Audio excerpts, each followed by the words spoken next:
जल्दी आ जाए और अपने भाइयों को मातम सम्मान दें।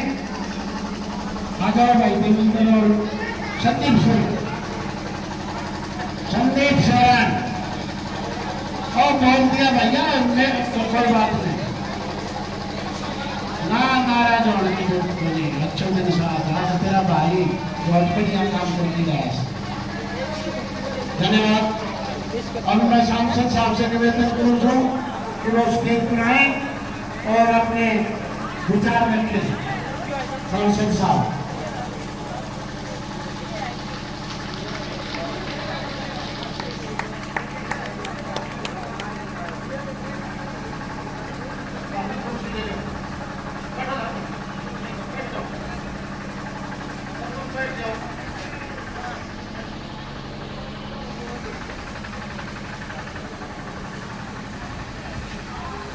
स्टेज पर माननीय एसपी साहब, सम्मानित मंच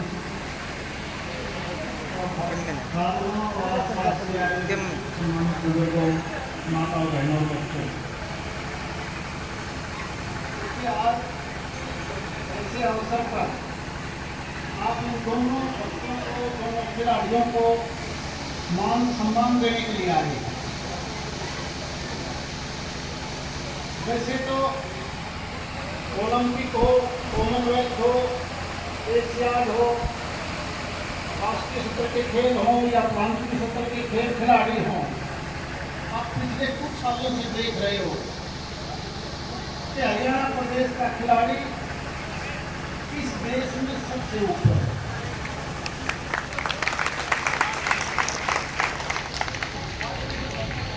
कल तक की भी जो कॉमनवेल्थ की ट्रेनिंग थी, इंडिविजुअल और सामूहिक गेम की अगर तुलना करें तो 10 गोल्ड मेडल में से टोटल 10 गोल्ड मेडल मिले इंडिविजुअल सारे देश के खिलाड़ियों को, और उनमें से 7 मिले अकेले हरियाणा में। तो ये मान के चलिए कि हमारा टैलेंट, चाहे वो साधना की बात हो या प्रदेश के दूसरे जिले की बात हो, और वो खिलाड़ी भी ज्यादातर ग्रामीण क्षेत्र के हैं। नहीं केवल खेलों में, एजुकेशन में यही सब बात है। कोई साइंस काम बने, कोई एडमिनिस्ट्रेटिव सर्विस बन जाए, कोई जुडिशरी बन जाए, कोई डॉक्टर बने, कोई IIT में जाए, तो भी आज गांव का बच्चा, खासकर हरियाणा प्रदेश का, वो न केवल अपने प्रदेशों में के देश और दुनिया में ISRO जैसे संस्था में भी हरियाणा के बच्चे मिलेंगे आपको। तो ये मान के चलिए कि जो दिमाग है वो हरियाणा प्रदेश के बच्चों का सबसे ज्यादा है, बशर्ते तो सही लाइन को चले। आवाज करें कोई सबसे फर्क होगा नहीं, लेकिन उसका फायदा नहीं मिलता बच्चों। आज हमको 73वां स्वतंत्रता दिवस 15 अगस्त को मनाएंगे, इसलिए सारा देश इस अमर दिवस के तौर पर, साल के तौर पर सारा देश में ये राष्ट्रीय झंडा फहराया जा रहा है। तो 73 साल कोई थोड़े नहीं होते, लेकिन 75 साल में हम बहुत सी चीजों में आगे निकले, लेकिन बहुत सी बुराइयां भी हमने अपनाई।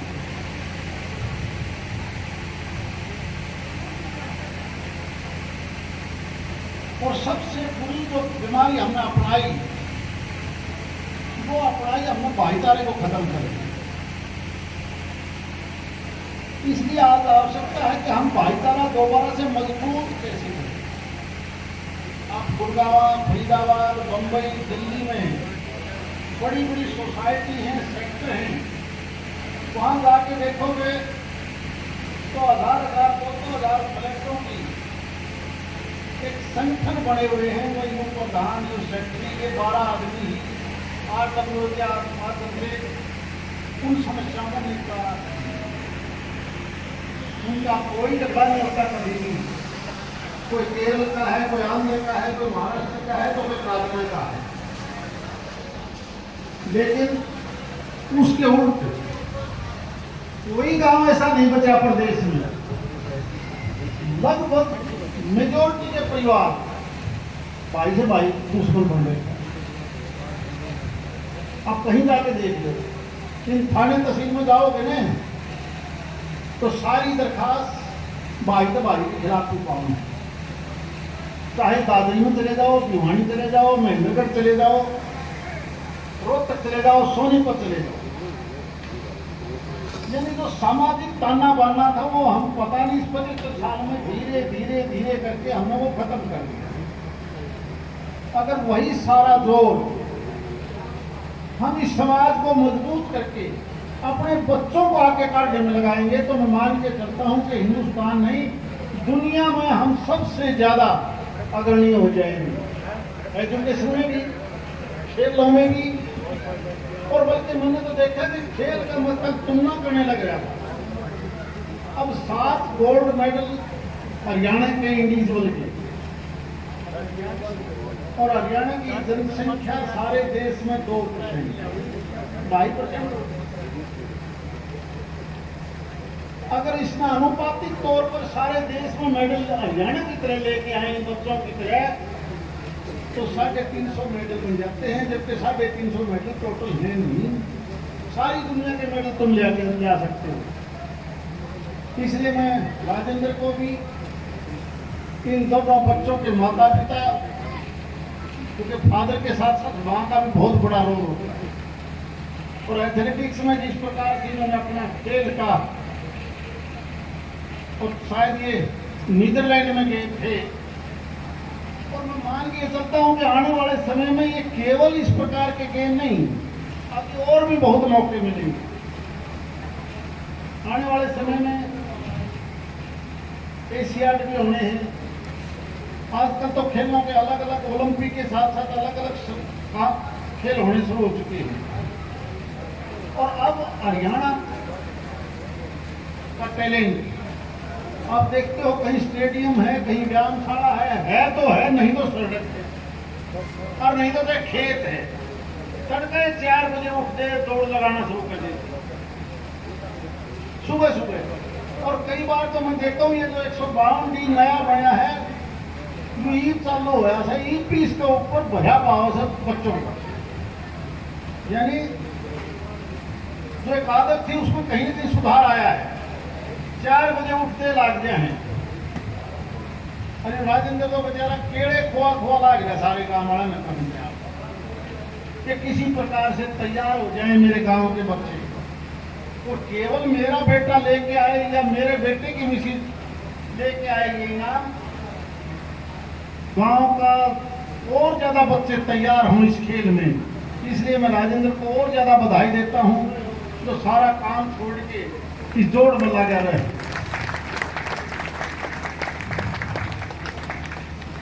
और खेलों को प्रमोट देने करने के लिए केंद्र और प्रांत सरकारें पूरी कोशिश करती है, बड़े बड़े स्टेडियम बनाती है, व्यायामशाला बनाती है, उनको खेलों का सामान देती है, और शुरुआती तौर पर ही नई नई स्कीम सरकारें चलाती हैं, लेकिन उसका भरपूर हम फायदा नहीं उठा पाते। कई साल से जो बड़े बड़े स्टेडियम बनाए थे उनमें कई जगह तो घास जाम रही है। सिर्फ हम फोटो डाल देते हैं, देखो भाई स्टेडियम सरकार देख रहे हैं। अरे सरकार क्या करेगी? जब हमारे बच्चे वहां जाएंगे तो बच्चों को सब हम कह सकते हैं लो भाई आधा घंटे को इसमें सफाई कर लो। स्कूल की को भी तो हम ठीक ठाक रखते हैं, अपने खेल के उस स्थान को हम ठीक रख लें, अपना काम समझ के करें। एक हमारी धीरे धीरे कहीं ना कहीं बदलाव आया है कि मैंने अपना मकान बना रखा है तो मेरा पूरा करकट में नाली में डाल दूँ, और ये नहीं समझता कि बाद में नुकसान किसको होगा, कोई नहीं समझता।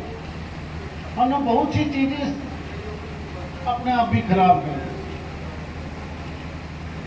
इस प्रदेश का 20% हिस्सा ऐसा है जहाँ पानी गांव में खेत में खड़ा होने लगे, और कसूर कहेंगे दूसरे का। हमने डीएपी, यूरिया, ये सारी चीज नाली में भी अगर घास है तो छिड़काव तो करा काम, खेती कोई को नहीं करे, और ये नहीं समझता कि इसमें जहर की मात्रा इतनी मिल जाएगी, ये यूरिया डीएपी इतनी डाल दोगे के बाद जमीन रबड़ बन जाएगी, और रबड़ बनने के बाद वो जमीन के सुराख बंद हो जाते हैं, पानी वो जमीन नहीं पीती, उसको खारा मीठा पानी हो जाए कुएं का। और किमी भाव तो चलना को नहीं, ये ट्रैक्टर का गला है लाग जाए हर एक, और वो टूटा हुआ ट्रैक्टर हुआ आ गया तो 3-4 आंगल में करके दे हो सो, तो जमीन में पैदा होनी चीज तो हमने खत्म कर दी। उसमें पैदावार ज्यादा लेने के लिए आप ध्यान होगा पहले इस 1.5 तक जितनी गर्मी पड़ा कर दी, अच्छी 3-4 मीह हो लेता ना तो भी पानी पी जाया कर दी, और इन सामन में पहली बारिश का पानी भी खिला रहे, यानी उसका जिम्मेवार फिर सरकार बन जाती है कि सरकार क्या करेगी, ये कोई नहीं सोचता कि मैं क्या कर रहा। आज 75 साल होने जा रहे हैं देश की आजादी, और भी कई प्रकार की समस्याएं कभी जुडिशरी की तरफ से, कहीं भी प्रशासन की तरफ से आके खड़ी हो जाती है। आम सारी नुमान की तो गया होता। अब आजकल एसडीएम साहब एक नई कार्य जैसे कोई थोड़ा सामला, पंचायत सामला, कितने साल की गिरदावरी, कितने साल का मकान, तो सारा देश वैसे डरा रखता है। मेरी 30 जुलाई को मीटिंग हुई थी चंडीगढ़ में, सीनियर अधिकारी जो रेवन्यू के पीके दास भी थे, हमने उनको समझा कि इसकी अफरा तफरी को सोच की देखा करो, आप ऊपर से आदेश की कापी नीचे आ जाती है, नीचे वाले फिर ड्रामा लग जाए, कोई तो कैसे हमारे द्वार कटने दो, कोई नहीं होगा सही, कोई को घर कर तोड़ोगे, हम जाएंगे कहाँ। किसी आदमी ने कोई चिंता करने की जरूरत नहीं, बगैर बात ना डरो, अभी ऐसी कोई बात नहीं है। हमने सरकार से कहा कि इसके अमेंडमेंट करो, हरियाणा लैंड एक्ट के अंदर प्रदेश की सरकार को पावर होती है, सुप्रीम कोर्ट का फैसला सब न पढ़ा नहीं, फिर भी भागा दौड़ लगी। अभी केवल ये सुप्रीम कोर्ट की कापी मुझे लगता है एसीएस के मार्फत जिलाधीश के पास आ गई, उन्होंने एसडीएम साहब को पटवारियों को भेज दी होगी जय बात से कि भाई इतनी गलती ताड़ वहां करो, काम इतनी गलती ना करो, अरे तुम तो उस क्षेत्र से आए हम सब, जो आज से नहीं, हजारों साल से लड़े, हजारों साल से देश का पेट भरा है। आजादी की लड़ाई चाहे 1947 में आजाद हुआ, 1857 से अब तक जब यहाँ लड़ाई लड़ी गई, तो मुझे लगता है कि शायद कादमा या आसपास के गांव को अपनी इतिहास का सही ज्ञान नहीं है। मैं छोटी सी बात बताना चाहता हूँ। ठीक है कि इस आजादी के बाद हमने कुछ गलतियां की हैं जिनको धीरे धीरे सुधारा जाएगा। जब 1857 की लड़ाई थी तो बहुत से राजे, नवाब और देश की जनता अंग्रेजों के खिलाफ लड़ी, और उस लड़ाई में जिन जिन गांव के लोगों ने ज्यादा हिस्सा लिया वहां ज्यादा मारे गए। कौन कौन सा आजादी के लिए लड़े, कौन कौन मरे, अब कादमे के किसी बुजुर्ग से पूछोगे तो कहीं स्कूल की पट्टी पर नाम नहीं मिलेगा। लेकिन मैं केवल कादमे के बारे में बताना चाहता हूं। 1857 में जब हांसी के अंदर रोहत और बड़सी को नीलाम किया गया और लाल सड़क के नाम पर अंग्रेजों ने रोड रोलर चला के हजारों आदमी मारे, उसी प्रकार से तोशाम में भी जनता ने फूक दिया उनका खाना, जो अंग्रेज थे वो भी वहीं जला दिया। और फिर जिन लोगों को जमीन नीलाम करके अपने चहेतों को दे दी, जैसे तोशाम में भी 500-700 एकड़ जमीन, सागड़ गांव में ज्यादा जमीन, एक कानून को होता था सरकार का चेला, अंग्रेजों का चेला, उसको उस डैम को जमीन दे दी, गए भैया तेरे नाम कर दी, और इस कादमा है कि उस डैम के नाम कर। जब यहाँ संघर्ष हुआ तो यहाँ भी मारे गए। कोई भी जैन की दादी आप शायद तो सामने हैं, और हम जाओ इतने रुपये ले ले मेरे नाम कर दे, क्यों भाई? क्या कभी अपने इतिहास के बारे में जानते हो? ये स्वतंत्रता संग्राम में सबसे ज्यादा शहीद बाद में कहे तो ये जमीन इसलिए उस जैन परिवार को गई थी, ये जमीन तुम्हारी थी। लेकिन वो कोई जैन अंग्रेजों का दलाल अब तक आगे कैसे मेरी जमीन है, तेरी जमीन आई कैसे, ये पूछा किसी ने? तो वो दादरी में दी हो चाहे वो कादमे में दी हो। इसलिए ये भी आज हमने धीरे धीरे जो 25 साल हमारे बैलेंस हैं 100 साल होने में, हमने उन सभी चीजों को सुधार करना पड़ेगा। हम दूसरी चीजों को लेकर तो थाना तहसील में जाके खड़े हो जाते हैं। क्या इन चीजों के लिए कोई सामाजिक संगठन कोई पंचायत गई है कभी? क्या जमीन तो हमारी थी, ये गई कैसे उनके पास? मेरी प्रार्थना है कि इस चीज का रिकॉर्ड जरूर कटवाओ। एसडीएम साहब आपके बाटला में भी मिल जाएंगे इसको, मुझे नहीं पता ये 150 साल पुराने मिलते हैं कि नहीं मिलते यहाँ। तो नॉर्मल मिलते तो नॉर्मल करवा लो यार। तो ये जमीन थी तो कहीं कैसी? तो देश आजाद हो गया तो कौन? अंग्रेज? क्या हम उसी प्रथा पर चलते रहेंगे?